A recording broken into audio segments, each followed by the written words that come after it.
If you feel ashamed of having anxiety, you are not alone. Anxiety has this unique way of making you feel embarrassed and ashamed of having it.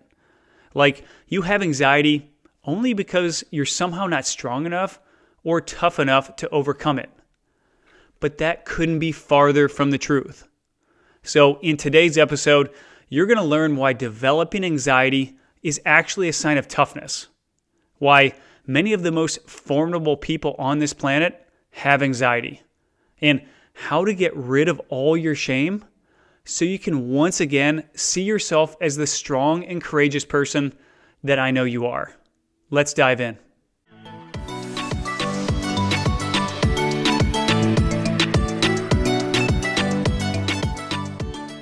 Before we get started, if you want the full blueprint for recovering from anxiety, then you need to download the 5-step cure to anxiety and panic attacks that's in the link below.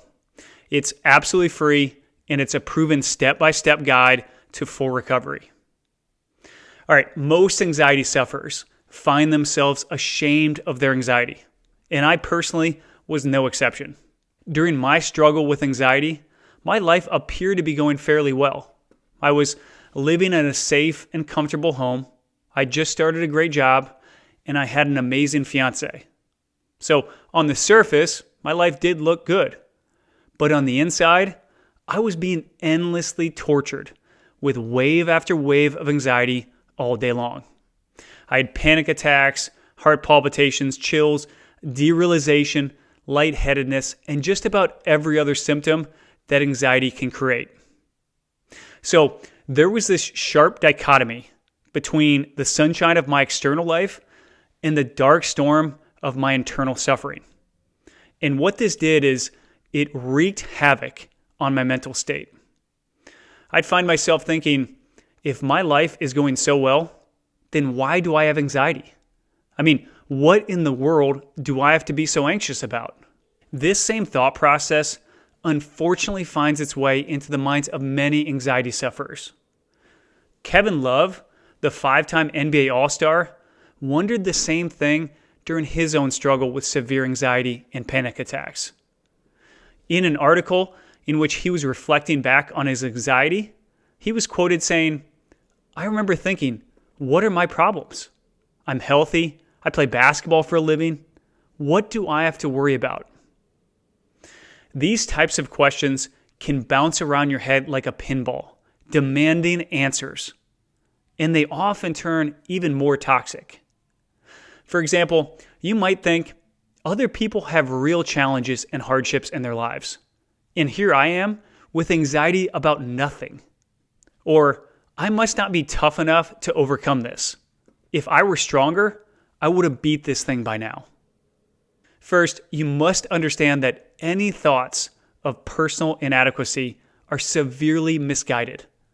Anxiety has nothing to do with strength, courage, toughness, or any other perceived personal inadequacy. Let's take Brandon Brooks, for example.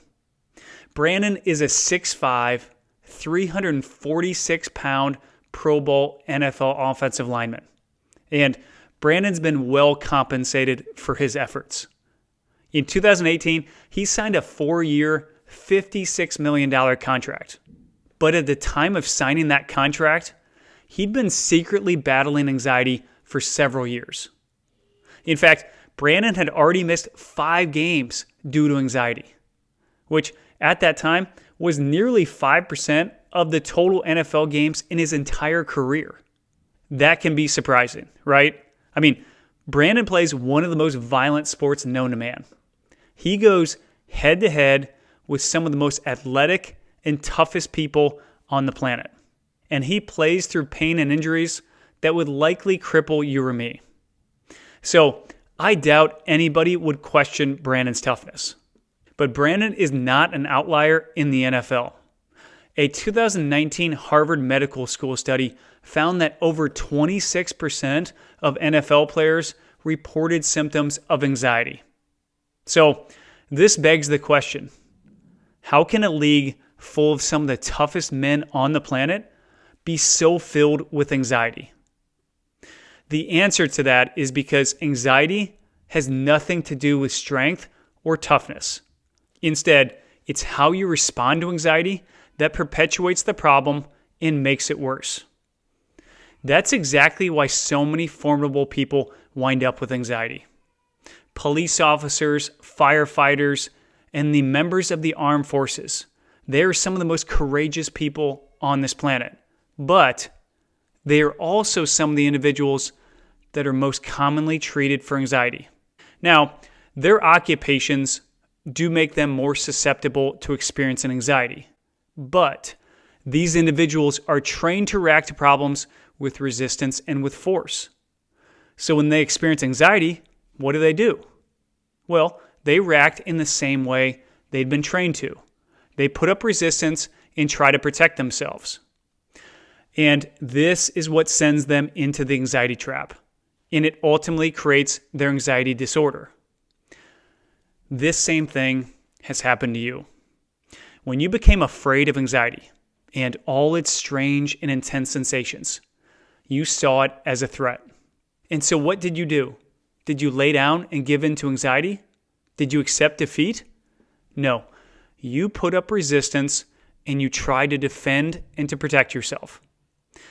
And while we now know that that's not the correct approach, the reality is that that's the opposite of weakness. That is courage. That is toughness. The bottom line is there's no reason to be ashamed of your anxiety. Anxiety is not a personal flaw or shortcoming. It's simply an overactive and sensitized nervous system. So once you recognize and understand this, you suddenly become free from the shame that you felt towards your anxiety. You will no longer see it as a negative reflection on you. Instead, you'll view it as nothing more than a malfunction in your body. Not much different than a physical injury. And you just didn't know how to heal it until now. Thanks so much for watching, and please hit the subscribe button. I'll be putting out multiple videos on anxiety each week.